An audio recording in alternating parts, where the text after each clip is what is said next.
বোন দাদা দিদিদেরকে সশ্রদ্ধ প্রণাম জানিয়ে আমি শুরু করছি বাবার অমৃত কথা। ঘটনাটা অ্যারাউন্ড 2000, 2000 সালের আশেপাশে হবে। একবার আমরা আশ্রমে গিয়েছি। আশ্রম মানে খুব সম্ভবত ওইটাই আমার প্রথম আশ্রমে যাওয়া। আশ্রমে যাওয়ার পর বহুত ভক্তদেরকে দেখলে পরে তো মানে সেবা দেওয়ার জন্য আকুল হয়ে ওঠে। আমরা সেবা নেওয়ার জন্য বসলাম, আর পরিবেশন করছে বাবা নিজে। সেই 11 নম্বরে, তখন তো আর বিষ্ণুপদ ছিল না, সেই 11 নম্বরে 4-5 জন আমরা বসছি, কিন্তু বাবার নজর সবচেয়ে বেশি আমার উপর। বাবা বোধহয় বহুত অন্তর্যামী, তিনি জেনেছিলেন যে আমি একটু পকোড়া টকোড়া একটু ভালোবাসি। ব্যাস, বাবা পকোড়া একবারে একটা দুইটা নয়, একবারে এক মুঠো যতগুলো হয় সবগুলো দিলেন। আমি তো লোভের চোটে খাওয়া শুরু করেছি, দেখা যাক কি হয়। বাবা দেখলো তো পকোড়া তো শেষ হয়ে গেছে, আবার একবার দিয়েছে। কারণ ফেরানো যাবে না, খেতে হচ্ছে, খাচ্ছি। তৎসঙ্গে সেই ভাতের সঙ্গে ঘি, ঘি তো চামচ নয়, হাতায় করে সেই গরম ঘি দিয়ে দিল। খাও খাও বাবা খাও, কিচ্ছু হবে না, খাও।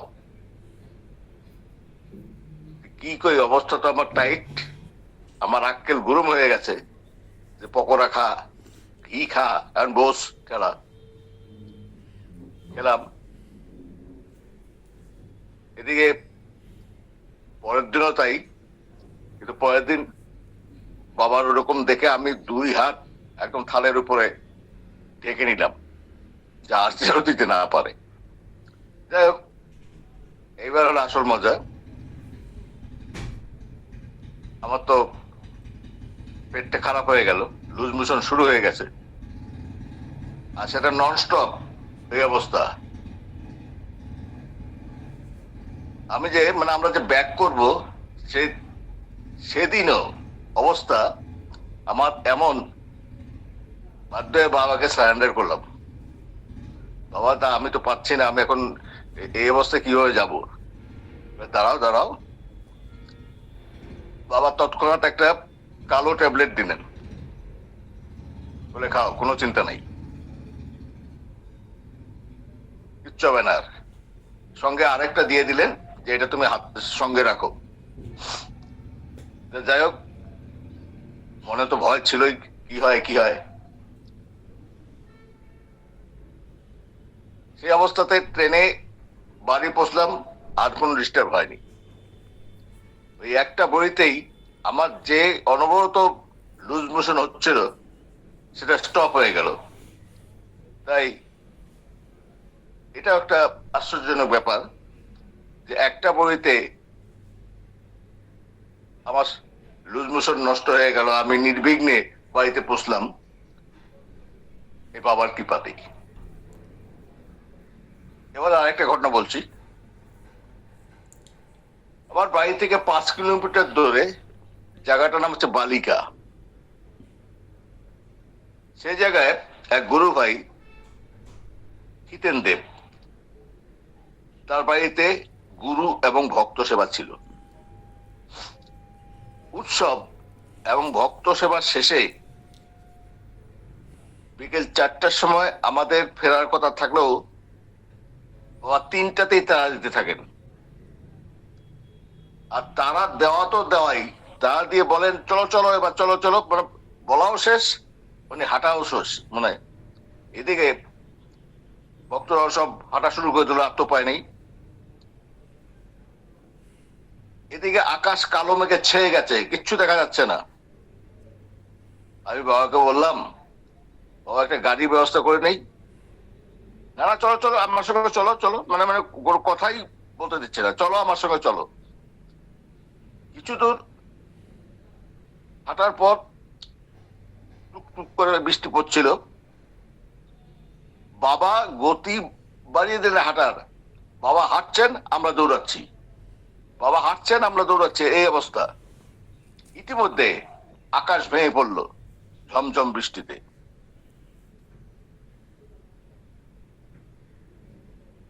এবার সর্বনাশ হয়ে গেল, এবার তো সবাই ভিজবে। কিন্তু বাবার কৃপায় আমাদের সামনে বৃষ্টি, পিছনে বৃষ্টি, ডাইনে বৃষ্টি, বায়ে বৃষ্টি, আমরা শুকনো অবস্থায় হেঁটে চলছি। আর রাস্তার পাশে দোকান এবং বাড়ি থেকে লোকজন দেখছি, এটা হচ্ছেটা কি। আমরা কেউ ভিজলাম না। এটা একটা উদ্দেশ্য ছিল, কারণ তখন 2003 খ্রিস্টাব্দে বাবা এখানে বিষ্ণুযজ্ঞ করেছিলেন। কিন্তু বিষ্ণুযজ্ঞের মালপত্র সব বাড়িতে জমা রাখা ছিল। তা আমরা যখন ওই উৎসবে গিয়েছিলাম 5 কিলোমিটার দূরে,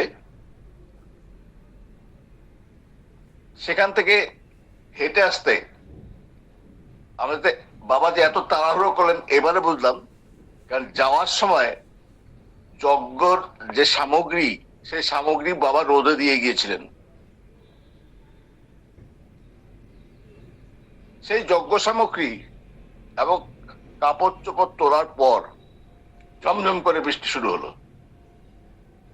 এতক্ষণ বাবা বৃষ্টি নিশ্চয়ই আটকে রেখেছিলেন, নাহলে যজ্ঞ সামগ্রী ভিজে যেত। আর অন্তর্যামী মহাপুরুষ তা সবাই পারেন, বাবা সেটাই দেখালেন।